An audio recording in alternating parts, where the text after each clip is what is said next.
하나님이 야곱에게 이르시되 일어나 베델로 올라가서 거기 거주하며 네가 네 형 에서의 낯을 피하여 도망하던 때에 네게 나타났던 하나님께 거기서 제단을 쌓으라 하신지라. 아멘. 성경에 보면 이제 하나님이 자기 백성에게 제단을 쌓고 제물을 드리라 이렇게 요구하시는 경우가 간혹 있습니다.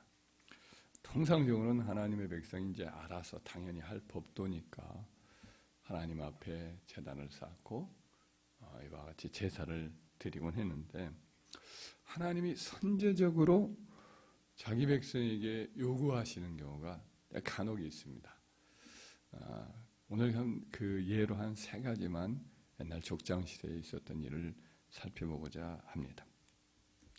창세기 15장에 보면 하나님이 이제 그들라오멜 연합군을 맞서 싸워 승리하였던 아브라함에게 찾아오셔요.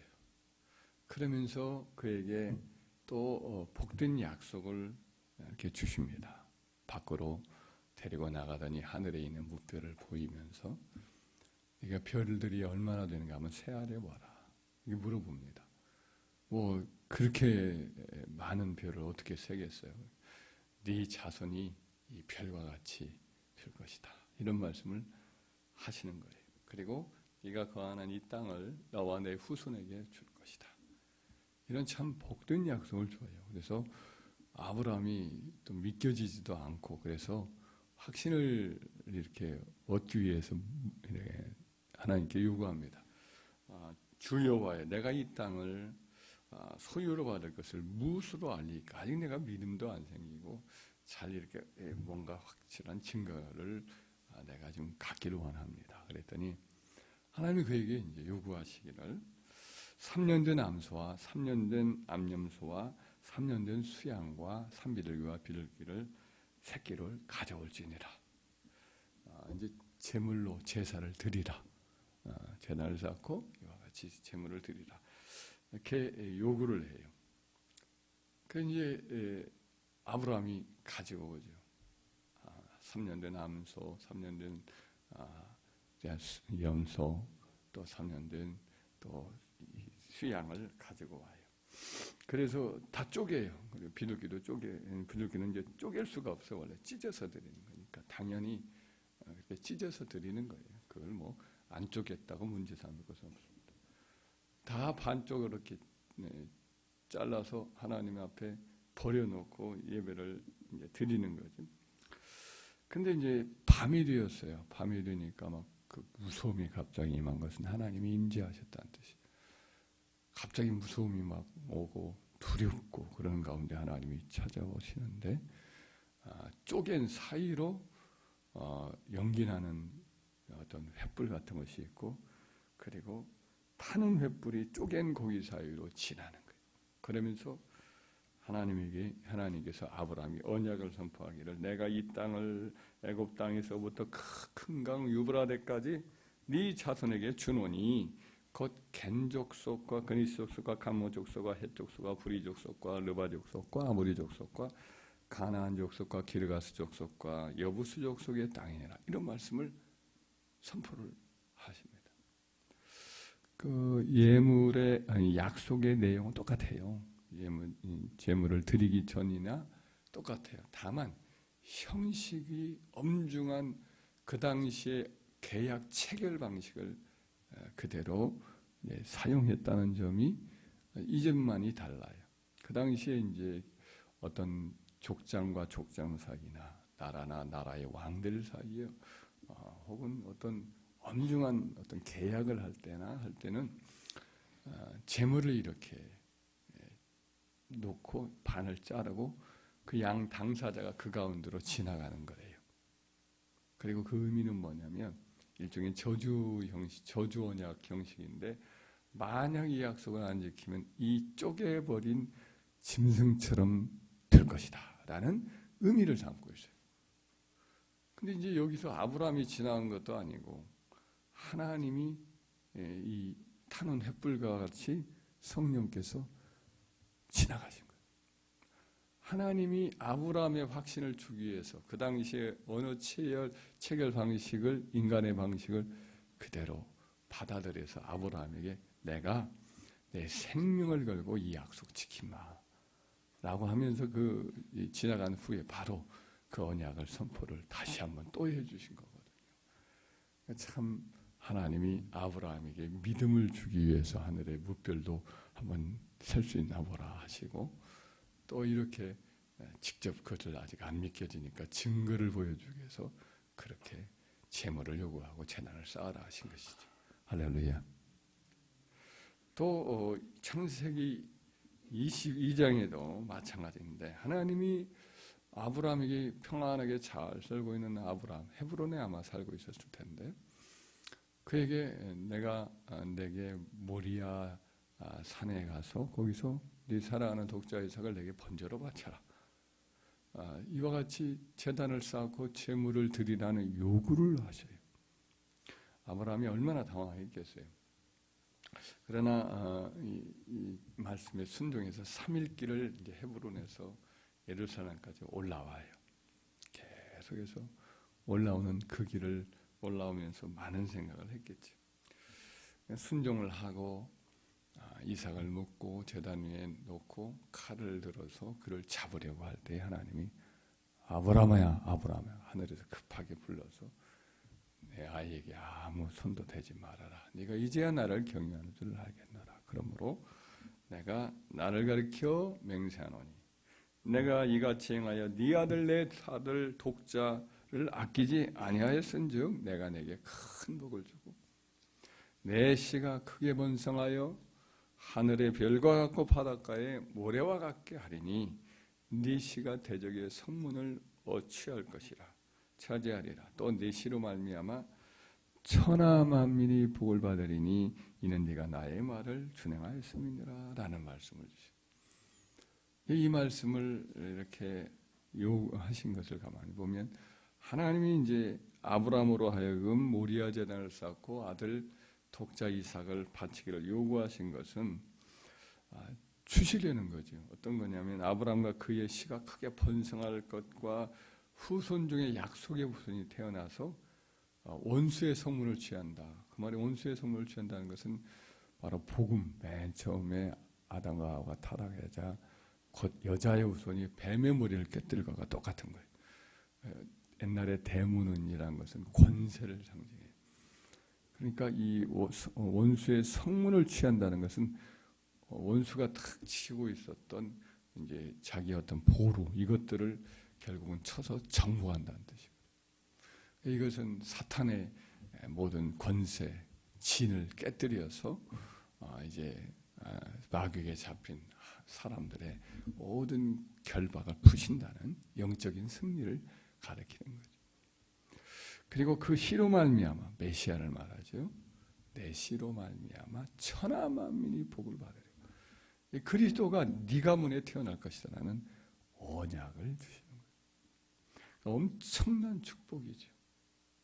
아들 이삭을 바치라 요구하신 것은 참 대단한 축복을 주시고자 이와 같이 하신 거죠. 하늘의 별과 같고 바닷가의 모래처럼 네 씨가 번성할 것이고, 죽는데 하나 남은 아들인데 그것도 100세에 낳은 아들인데 이스마엘은 내쫓아버렸고, 이 아들을 바치라고 요구하는 것은 그와 같이 더 큰 자손들이 번성하게 하시고 바로 그 자손 중에 그리스도가 태어나 원수의 진을 깨뜨리고 성문을 차지하고 천하 만민이 복을 받게 하려는 그리스도가 네 가문에 태어날 것이다라는 그런 축복을 주시기 위해서 이와 같이 제단을 쌓고 제물을 네 아들로 드리라 요구하신 것인 줄 믿습니다. 창세기 35장 오늘 1절 말씀도 똑같은 원리예요. 야곱이 이제 형 에서를 베델에서 만나잖아요. 저기 어디 야복강가에서 만나잖아요. 근데 이제 간신히 하나님의 은혜로 헤어졌는데 바로 베델로 갔어야 돼요. 근데 베델로 안 가요. 왜냐? 밧다나람에서 이미 하나님이 그에게 말씀하기를 너는 이제 이 밧다람을 떠라. 내가 내게 서운하였던 베델로 올라가라. 나는 베델의 하나님이다. 거기서 제단을 쌓고 나에게 제사를 드리라고 요구를 하셔서 고향으로 돌아올라오라고 그때 말씀을 이미 하셨어요.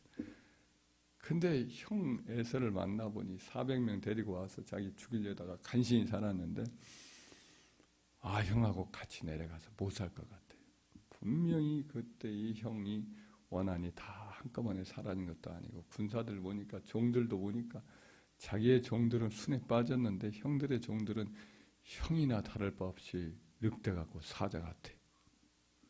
만약 함께 내려갔다가 혹은 양들을 먹이는 꼴이나 목초지나 또 물을 이렇게 새 문제로 다퉜다 그러면은 또 옛날과 같은 일이 반드시 재현될 것이 뻔해요. 그래서 내려갔다가는 자기가 살아남을 수도 없고 자기 종들도 분명히 다툼이 생기면 큰일이 날 것은 뻔하다. 그래서 안 내려갑니다. 베델로도 안 내려가고 위쪽으로 올라가 버려요. 숫곳으로 올라가서 그 다음에 세겜에 아예 정착을 하고 땅도 사고 거기서 아예 묵으려고 서서히 이제 있어요. 그러고 있다가 디나일이 터지고 만 거예요.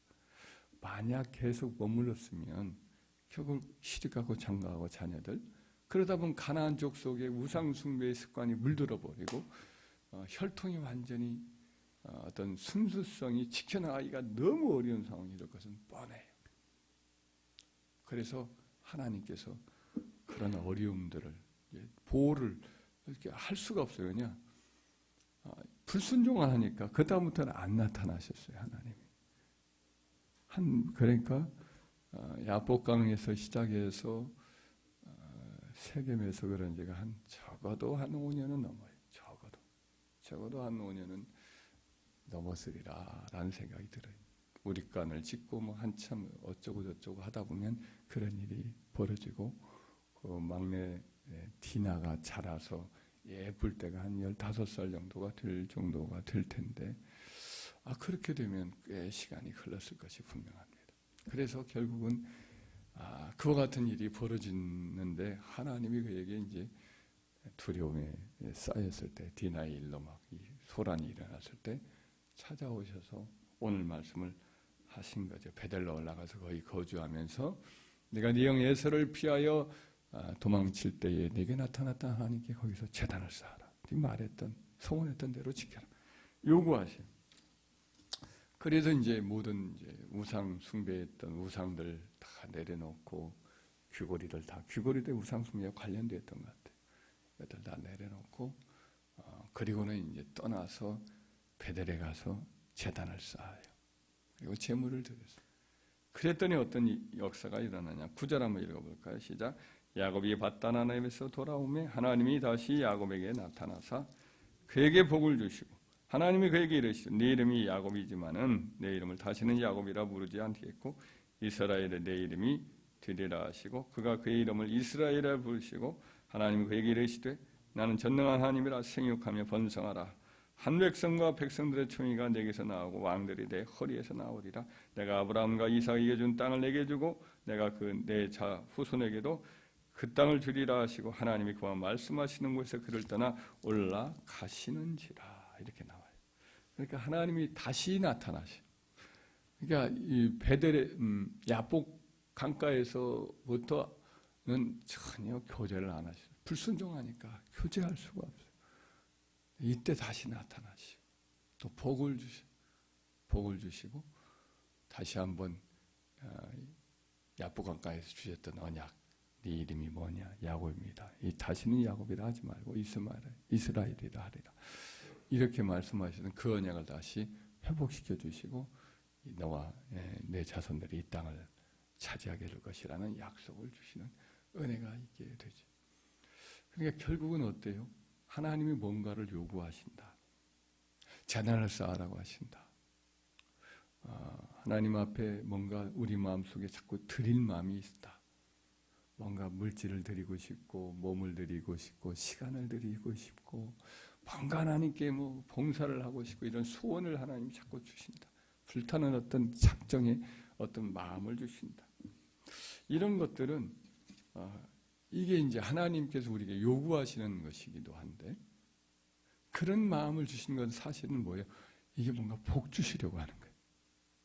하나님 우리에게 뭔가 언약을 주시고 우리에게 더 풍성한 축복을 주시고 자기를 계시하시고 생각지도 못한 어떤 큰 은혜를 주시려고 할 때는 때로는 하나님이 이렇게 요구하신단 말이에요. 그때는 어떻게 하겠어요? 이때는 물론 이삭을 요구하라 할 때 얼마나 망설였겠어요, 아브라함이.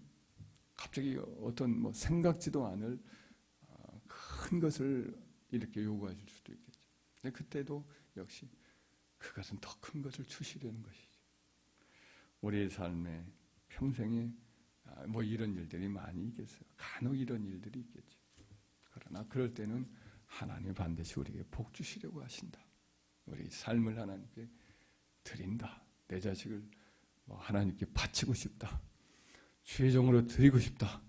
이런 마음도 있을 수도 있겠죠. 이런 여러 가지 것들도 다 따지고 보면 복 주시려고 하시는 거다. 할렐루야. 이와 같은 은혜가 저희와 여러분들의 삶에 있을 때 기꺼이 우리와 우리 자신을 드려서 하나님으로부터 큰 복을 받는 은혜가 있기를 주의 이름으로 축원합니다.